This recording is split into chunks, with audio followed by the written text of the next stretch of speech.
guys, James, welcome back to another video. Today I'm going to be coming at you guys with a very old style of video that I used to do.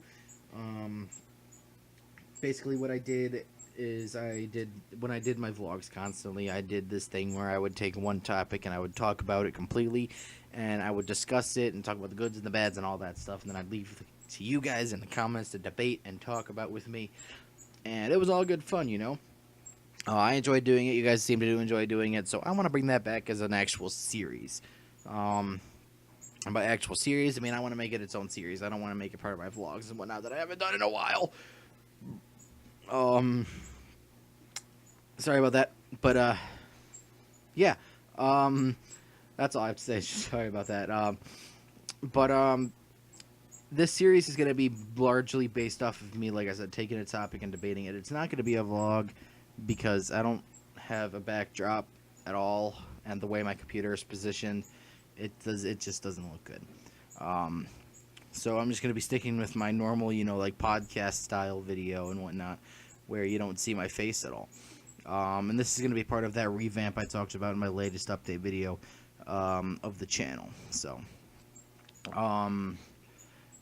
yeah, so basically what I'm going to be talking about today is, sorry, I'm moving my mic around. I'm going to be talking about sandbox open world style games and linear style games, you know. And I say open world sandbox because that's really the only type of open world there is. I know that there's plenty of really linear style open world games, you know, like Far Cry. The Far Cry series is rather linear, but it's open world as well. Just Cause series, that series is quite linear, but it's also open world. So there are linear open world games, but a vast majority of them are open world sandbox, and those are going to be what I'm focusing on today, because it's going to be, like I said, open world sandbox versus linear games. And I'm basically going to be discussing the goods and the bads of both of them, so that way you guys, and then I'll pass it off to you guys. Which do you prefer? Do you prefer linear, or do you prefer open world? So we're just gonna get started, and we're gonna start off with linear games, and basically what a linear game is that it keeps you on the story. You know, there's very little chance for you to be able to, like, just kind of wander off and do your own thing, if any chance. And some very good examples of this are any first-person shooter known to mankind. And by any first-person shooter, I mean solely first-person shooter, you know. And maybe not every first-person shooter known to mankind, but almost every first-person shooter known to mankind.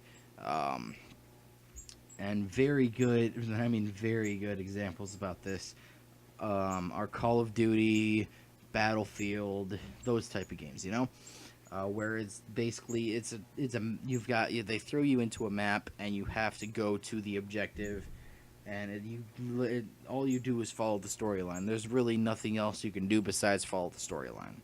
You can't go off and do your own thing. You can't go off and fight somebody else. You have to follow the storyline. And I enjoy it because it keeps you on track, you know? It's able to keep you on track and more enjoy the storyline more, as opposed to an open world sandbox RPG style type game where you've got a shit ton of other stuff you can do, like side quests and whatnot, and then you get back to the main mission when you want to. You know, it keeps you on track completely, and you're able to enjoy the storyline. You're able to just focus on the main storyline, you know, which allows you to be able to better immerse yourself into it, and not necessarily immerse yourself, but you're able to get into it more than you are with open world sandboxes, in my opinion, at least. And with these types of games, there's also really no character development. There's no really, it's like I say, it's very like it's called. It's a very linear game. You've got a character, a mission, a goal, and then you just do it. You know, um, like I said, there's very little to no character development in these types of games. Um, you just have the one character that goes and does the mission. You know, yeah, they'll have partners and whatnot. You'll have companions. Stop. Go. Sorry, my cat was scratching the shit out of my chair, wrecking my furniture. Um, but yeah, it's very linear, and you don't, like I said, there's no character development. I've said that 3 times now, but it's true. There is no character development. It's just a character, maybe a few companions, maybe a few people that the character will get. You will have that the game will have the character get used to it. It'll force you to get used to that character. That it'll force your character to get used to that character. Doesn't matter if you like the character or not. The game wants your character to like the character, so you will like the character. Your character will like the character no matter what you want the character to like. So it's basically a linear game is basically the game decides everything, you know. And I do, like I said, I do enjoy linear games. I'm a huge Call of Duty I'm a Call of Duty fanboy. As if it needs saying, but it's very good in the sense of keeping you on track and being able to better focus on the storyline. But like I said, no character development. And my biggest problem with linear games is the fact that you can get bored of them really, really, really easy. You know, Call of Duty, it's literally, like I say, you do the mission, your final goal is to win the war, right? So you play through it, takes you like 3-4 hours to complete it, depending on the difficulty level you're playing on, and depending how good you are at the game. And you finish and you're like, oh, it's a pretty cool storyline.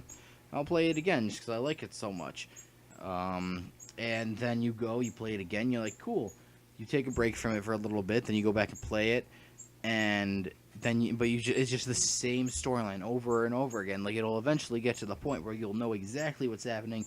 You'll know exactly when this is going to happen and how long that's going to happen for, and what you have to do here to prevent this.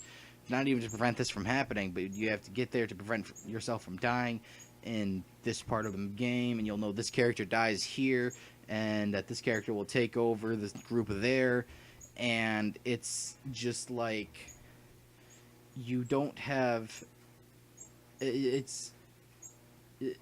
you don't get to do anything different, and that leads to you being able that leads you to getting very, very, very bored very quickly, because you can only go through the same storyline once. If you hear that, that's my phone. I apologize. I have been talking shit on Twitter. Not even talking shit. I've just been giving facts to people on Twitter, and my phone's been blowing up lately. So you should follow me on Twitter. Shameful plug, I know. But, yeah, linear games, they just... It's you get bored of it. Most people can get bored of them really quickly, you know? And that's just because the story is just so repetitive. You don't get to do anything different. Now, I know there are very linear games, such as like the Telltale does a very good job of doing this, making a very linear game, but making it seem not so linear, because they give you a platform where, yes, you are forced to follow the story to the end, but they give you a platform where you can make choices that will affect your relationships with characters and will affect what happens next in the game. Telltale is a perfect example of being able to mesh the two worlds together, of open world sandbox, decide your own fate type of game, and linear, must follow the story, but you must follow the story and you're not able to do anything type of game, you know? Um, so Telltale does a very good job at that. Then we get over into the open world sandboxy type of games like just Skyrim or just the Elder Scrolls franchise, period. Um, Grand Theft Auto series. You got the Fallout series, and keep in mind the word series because that word says a lot. You know, yeah, you've got in the linear world, you've got the Call of Duty series, and you've got the Battlefield series, and whatnot, because people enjoy them, right? People enjoy these games so much that you keep making them. But in the open world style version, in the open world sandbox style games, you've got more series for that than you do with most linear games. You know, because yes, the games are most all these games are really good. But it's the same storyline over and over, and even in different games, it's the same storyline over and over again. You know, and like in their series, the same storyline. You've got like with Call of Duty, same storyline. You're one character, and you go, and you have to kill this person to end this war. Same with Battlefield. I mean, Battlefield 1 did a very good job of doing this, but a lot of Battlefields, the rest of the Battlefields, it was you're this character, you have to go and win this. You have to do this to win the war. And it's the same style of story over and over again with a lot of linear games. Even with Resident Evil, you know, you're this character and there's a zombie apocalypse, mutant zombies everywhere, and you have to do this to win the game. So I mean, it's the same storyline, but you bring it over to the open world sandbox RPG style games like the Grand Theft Auto series, the Elder Scrolls series, Fallout series. You know, it's the same kind of game, but it's a different story all the time. Like with Fallout, you've got Fallout New Vegas that happened in Nevada. Then you go to Fallout 3 that happened in Washington, D.C. And then you go to Fallout 4 that happens in Boston. You know, the same game type of game, but you've got different settings. You've got different mechanics. You've got different stories. You know, it's a different type of story. Because I mean, with Fallout New Vegas, you're a courier, got shot in the head. You were basically you healed up. You got fixed up by a doctor in a small town, and then you go and travel the Mojave Wasteland to find the person who shot you, and then you go and you kill him. Then you can give this. You figure out the right faction to end the game with. The Legion, the NCR, New Vegas. You can have win the game with. You know, you've got different ways to end the game and different ways to go through the game, and then you go to Fallout 3, where you're the lone wanderer. You started off in a vault. You go to this town and you do all of this stuff to find your dad, and you go through find different factions, and it's a different storyline from Fallout New Vegas. Then you go to Fallout 4, where you're the lone wanderer, where you exited a vault. Your son was kidnapped. Your wife murdered in the vault. You leave the vault, and you're on this mission to find her killer and your wife's killer and your son's kidnapper. And then you get to pick the faction that you want to end the game with, but then you get to go. Then there's a different mission where you can rebuild something, and it's different storylines. Different storylines, different mechanics. Um, there's character growth in all of these games. Um, it's you got they're great at doing that, open world games, especially the two big ones, Bethesda and Rockstar. They are extremely good at doing this type of stuff, and making different storylines for different games, for basically the same game, but later in the series of that game. Um, then you've got the whole sandbox part of it, where you have you've got these games like, let's take Skyrim for instance. You start off as a prisoner, and it's you escape. You go on this. You escape. You leave the town that you escaped from, and you go on this amazing journey to find out you're the Dragonborn, that you have to defeat this dragon Alduin. But then you've also got the option to join the civil war between the Empire's Imperials and Skyrim's Stormcloak rebels, where you can join each side, and the side that you join will win the war. But then there's also a third option in that not a lot of people do, because it is rather difficult to do. And by difficult, I mean you cannot include yourself in the Civil War storyline if you want to do this until the end of the game, or close to the end of the game, where you go through and you have to defeat Alduin, and you need to trap a dragon to get you to where Alduin is. But the only way to do that is for you to end the Civil War with a peace treaty of sorts until the dragon threat is gone.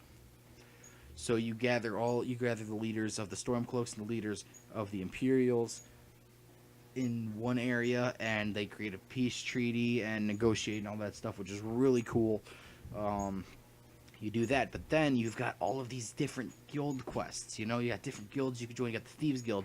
You've got the Companions. You've got the Dark Brotherhood. You've got the College of Winterhold. You've got the Brotherhood. You got the Bard's College.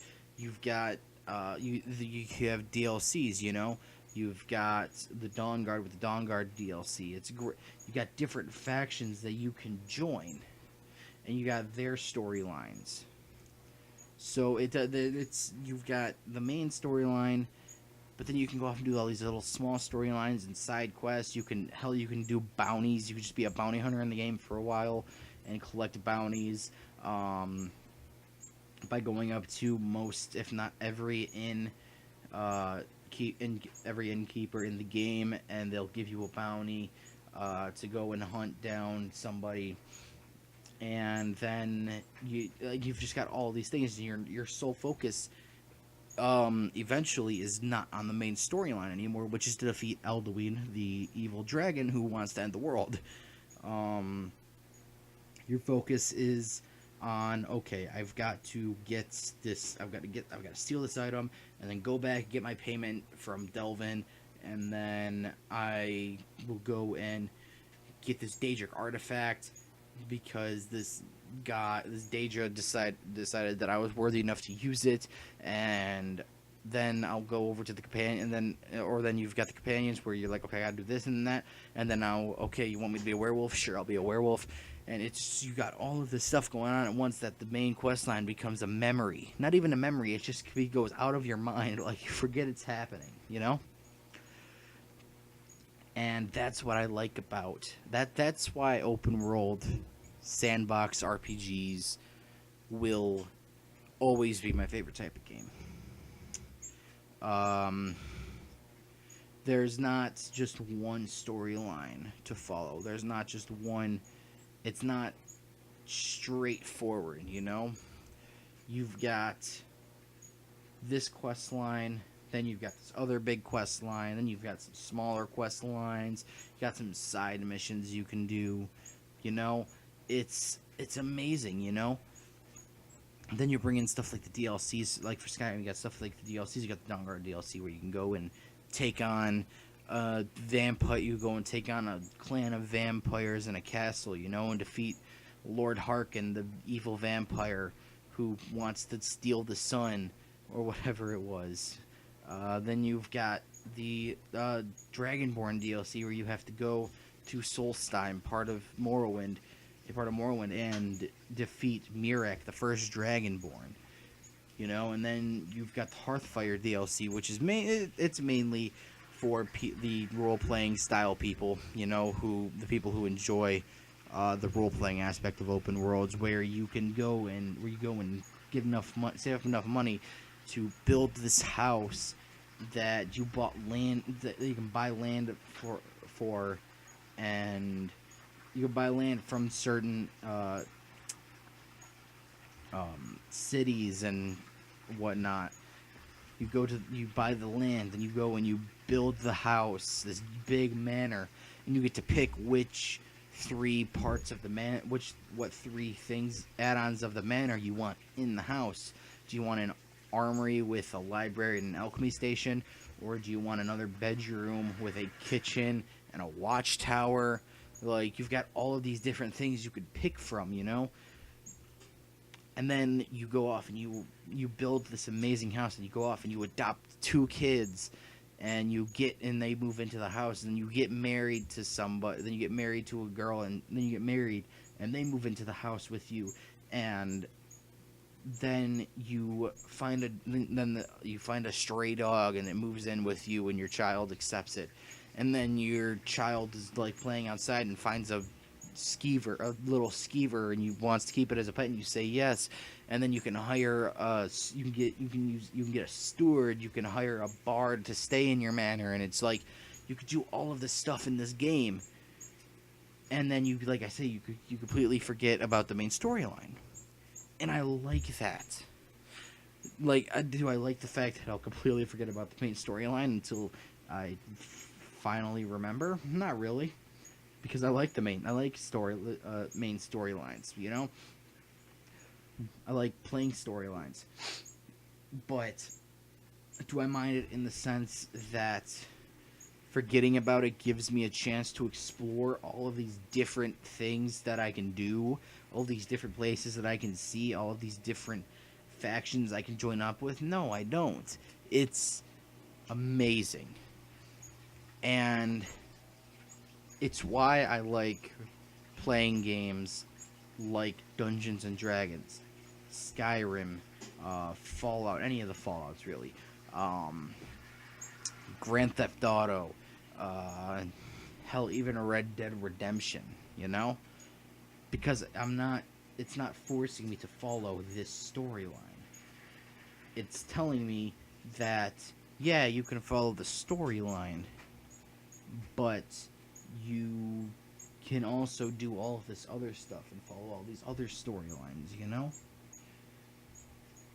So, I mean, that's just my take on all of it. My final opinion, open world sandbox RPGs are better than linear games. That's my personal preference. Some of you guys might like linear games. You might like just straight up focusing on the storyline, and I'm completely okay with that. I like focusing on a storyline too. But for me, I like the immersion. I just like the open world of it, to where you can put so much time and effort into this game, and then you could like stop playing it for like, I don't know, like 2-3 days, and hell, you could stop playing it for a month, and then you'll go back to it, and you'll remember what you did, and then you'll find things that you've never seen in the game before, like these tiny little details that just never came across in the game, you know? So, like I said, that's just my take on it. like I said, my personal preference between the two is open world sandbox RPG style, even even open world linear style games. I would prefer over just straight up linear games. Um, but you know, what do you guys like? Do you like straight up linear? Like I said, do you guys like straight up linear games, or do you like the open world style RPG game, sandboxy games? So post the comments below. I will be glad to have a debate or discussion with you guys, with any of you guys in the comments if you so choose. I promise I will do my best to respond to as many debates as that show up. Yeah, so thank you guys so much for watching. If you have not already, please follow me on Twitter to get as many updates as needed for everything. Follow me if you also donate to my Patreon if you have not already, which I don't think anybody has, which kind of makes me sad, but it actually doesn't because it's whatever. But if you do, I thank you a lot. It'll help me with anything and everything and all the things. Also, don't forget to don't forget to follow RPG Speak on Twitter for all the updates about RPG Speak. Right now, it is currently postponed. Like I have mentioned in my update video, it is still postponed until I'm able to find the time to get it put together. So, like I said, thank you guys so much for watching. My name is, as always, Cool Man Majama, and I'll see you guys later. Stay cool, Jammas. See ya.